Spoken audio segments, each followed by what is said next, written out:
6 reasons that your saxophone playing is not improving. Hey everybody, my name is Dave and I teach people how to play the saxophone. And I'm glad that you're here. If you like what you hear, providing you stick with me through the end, hit that like button and subscribe if you'd like to hear some more of this kind of action, all right? All right, here we go. 6 reasons your horn is not improving. Number 1, I'm going to call it binge practicing. Binge practicing. Maybe I should call that makeup practicing. But anyway, life happens. Life happens and you miss your practice sessions. You've set aside time that you want to play every day, with the best intentions, of course. And you want to play and stuff happens, right? Especially if you're an adult learner. Stuff just pops up and it keeps you from sitting down with your horn. You got to work late, got to change the car, the oil, whatever it is. These things happen. And a week goes by, right? But you got a lesson coming up or you've got something to do. So what you do is you sit down on the one day you have and you knock out 3 hours. That ain't going to work, all right? That isn't going to work. Half an hour a day. In fact, it could be even less than that. 10 minutes a day. It's way better than sitting down on, Sunday or Saturday or whatever day you have off and doing 3 hours of practice time, okay? So no binge practicing, no makeup practicing. Just hit the thing regularly every day. What helps you to say yes is to have the horn out. Having the horn out makes it easy to just walk by, pick it up, blow some notes. And you could even keep a synthetic reed on there so you don't have to wet anything. I mean, just make it easy, okay? Whatever it takes in your situation, make it easy on yourself to grab that horn and just play a little bit. Now, again, I want to, with this caveat, if you're happy with where you're at and you're playing and you're digging what you're doing and, you're just enjoying the heck out of it, there's no need to hang around for the rest of this session. As much as I would like to have you here, maybe you want to fast forward to another one. Number 2, your practice sessions are full of distractions, right? All right. The solution, turn this off. You see what this is? Yeah, turn it off. In fact, just pitch it. Here we go. Ready? Gone. Turn that thing off, and if you have to, hang a note on your front door or a note on your studio door and say, hey, don't bother the woodshedder for 10 minutes, whatever, all right? Turn off the phone. Don't shed in front of the TV set. Just for the time that you're playing your horn, focus, all right? I mean, and again, a lot of us do mindless practice sessions where we just kind of go over the same stuff by rote. We don't really, I think, it's possible to disengage your brain a little bit and just play through stuff that you already know, right? The idea of practicing is, we're supposed to not sound good. We're supposed to be practicing things that are maybe a little more difficult or we're trying to reach as opposed to just playing stuff over and over because it pleases us to sound really good. All right, so mindless practice and distracted practice adds up to like no practice that's really doing you any good. All right, number 3. All right, number 3 of the 6 reasons of why your horn is not improving. Number 3 is you have no idea how you sound, right? I mean, other than maybe you go to a jam and somebody records you there or something like that. But you have, really, in terms of the moments that you spend with your horn working on stuff, you had no idea how that sounds. So the solution for that, and you're going to hate this, almost everybody does, but the solution is to record yourself, all right?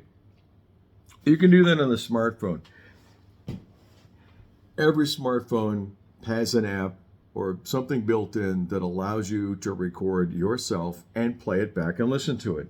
Is the audio going to, the audio is not going to be, it's not going to be great. I mean, you go out and buy some equipment and set it up and have a little recording studio, but you don't have to do that. It costs you nothing. Use the stuff you already have and record yourself and just listen back and you will be amazed at what you hear. All right, number 4. The number 4 reason, Dave's School of Music here, for why your horn is not improving is you got nothing memorized. You've committed nothing to memory, all right? You're still on the page, you're reading everything out of the book or whatever you got, lead sheets, whatever, you're still reading, all right? And the solution for that is self-explanatory, all right? Memorize stuff. Why? Why do you need to memorize stuff? It's a great question. I'm glad you asked. The reason you need to memorize stuff is because you internalize that music, and then and only then do you begin to own that. Do you inhabit that music with your sound, your saxophone? You start to add little fills, you start to mess with the timing, you start to goof around just a little bit to make it a little bit more of yours. Now, of course, if it's an ensemble piece, you can't do that. You got to match the other people playing. But if it's you and it's all you and it's a piece that you're going to play with your combo or at wherever you play, you want to be able to put some of your own secret sauce into it. Can't do that if you're still staring at notes on a page. So own this stuff, all right? Now, you say, well, I have trouble memorizing. I can't memorize. How many times have... Stop saying that, all right? Just stop saying that. Yes, you can memorize stuff. I'm pretty sure you know your social security number and your driver's license number and your telephone number and probably your home address. Am I right about all 4 of those? Yeah, you do. So you can memorize stuff, right? You know your kids' names? Yes, of course. See, you can remember stuff. So look, take smaller bites, all right? Little bites. Like do a couple of measures at a time. Or, every song is kind of a melody. It's built on some, the melodic lines. If you want, memorize just one line. Be able to sing it first. Fly me to the moon and whatever the rest of the words are. Right? Once you get to sing that, hopefully better than me, then you can start to play it. All right? Sing it, play it. Take little bites. And what really helps me when I have to learn a song, a new song for the Wednesday Night Jam I host, is to make long tones out of the notes. Play super slow. Make long tones out of the notes, and that'll get you where you want to be, okay? All right, the number 5 reason that your horn playing is not improving is that you don't play with anybody else. I mean, nobody buys one of these things to sit in a room by themselves and run scales and do all the exercises and all that business. Now, it's really cool to have play-alongs, to do the Jamie Abersall there, whatever you got. But you want to get out and play with people. Why do you want to play with other people? Because it helps you with intonation, number 1. Your intonation is probably beastly if you don't play with anybody and get used to what it's like to play and have to match tune with somebody who is also trying to match tune.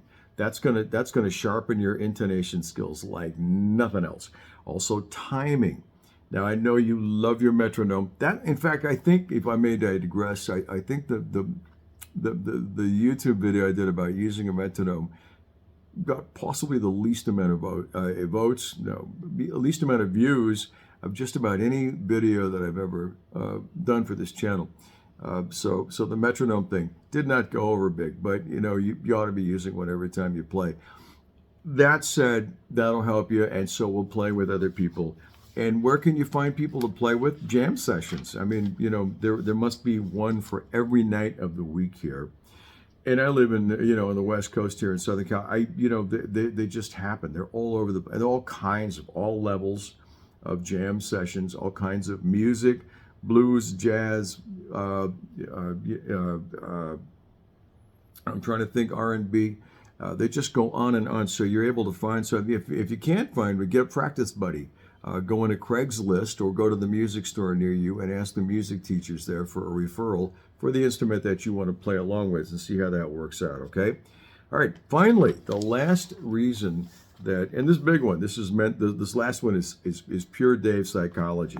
Number 6, the top 6 reasons why your sax playing is not improving is number 6, right? Your focus is on what you can't do as opposed to what you can do, all right? You think about what you can't do, which is sort of the nature of learning and getting better at doing things. But when the focus is on, things that you really can't do and that they're at a level perhaps that's not quite attainable, well, you see where I'm going with this. The solution? Figure it out. You need to find out what you're really good at, all right? Find out what you're really good at. And that might take an outside opinion. That might take somebody else. You may need to go play around with other people again, back to point 5, and find out what you're really good at and own that. That's cool. And develop and work on that. Now, of course, like I said, you want to learn new skills. You want to embody some new things, and that's all in the learning curve. But to focus on that, and YouTube, I think, can really kick your head a little bit, because there's the constant merry-go-round of new lessons by people who can really play the hell out of their horns. I mean, or people that are real hot guns, and they record 60 seconds or 30 seconds of themselves ripping away on some Charlie Parker thing, and when you think, oh man, I'll never be that good. Maybe not, but you don't know that they're any good, and that may be the only thing they can play, and they worked on that. You haven't heard them make mistakes or mess up. There's a guy named Fearless Frankie. I'm sorry, I kicked the stand here. Fearless Frankie is on here, and I want you to look him up. The name it spells out exactly like it's Fearless Frankie. And he posts his errors and mistakes and a little bit of mental dialogue that goes along with it. We've got to be healthy about this, all right? We're not going to be Michael Brecker. We're not going to be Charlie Parker. We're not going to be any of the big names. It's nice to have goals to aspire to, or influences that we enjoy playing or listening to. But all that we want out of you is to be you on your horn. I remember the night that. I always wanted to just rip, and be like that, and be like the guys that could rip and all that nonsense. And there would be some guys that would show up and do that. And one night, a major league organ player showed up at the jam. Hammond B3 guy shows up at the jam. The Hammond B3 was already there, by the way. I know you're wondering, how did that happen, Dave? Well, the B3 was there. It's a monstrous thing the size of a sofa, and the guy sits down and starts playing, and the music's just coming out of him, and he rips into Misty, and he calls me for a solo. He's one of those cats that just plays, doesn't call tunes, keys, whatever. He's just in, and he moves into, so we're in Misty, and I get the nod to solo. And that was the night that I learned out that I learned that my best playing out ability is in ballads. I'm really good at playing ballads, right? And blues. So there you go.